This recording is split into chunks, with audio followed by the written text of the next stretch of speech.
ఈ సోషల్ మీడియాలో వీడియోస్ చూస్తుంటే భయపడాలో అర్థం కావట్లేదు, బాధపడాలో అర్థం కావట్లేదు. ఫస్ట్ లో బయట ఫుడ్ తినకూడదు, జంక్ ఫుడ్ తినకూడదు, బయట ఆయిల్ ఫుడ్ తినకూడదు అంటే సరే అన్హెల్దీ కదా, ఆరోగ్యానికి మంచిది కాదు కదా అని తినకుండా కంట్రోల్ చేసుకున్నాం. అక్కడి వరకు బానే ఉంది. ఇప్పుడు హెల్దీ ఫుడ్ కూడా తినొద్దు అంటున్నారు.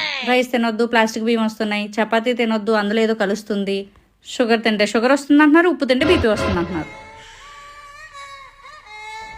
చివరికి ఫ్రూట్స్ కూడా యాపిల్ పైన మైనం వేస్తున్నా అంటారు, పుచ్చకాయలో కలర్స్ కోసం ఇంజెక్షన్ చేస్తున్నారంటారు, పాలల్లో కూడా యూరియా కలుస్తుంది అంటున్నారు. అసలు ఏం తినాలి, ఏం తినకూడదు, అసలు తినాలా వద్దా? పరిస్థితి ఎలా అయిపోయిందంటే తిన్నా పోతాం, తినకపోయినా పోతాం, పోవడం అయితే ఖాయం అన్నట్టుంది.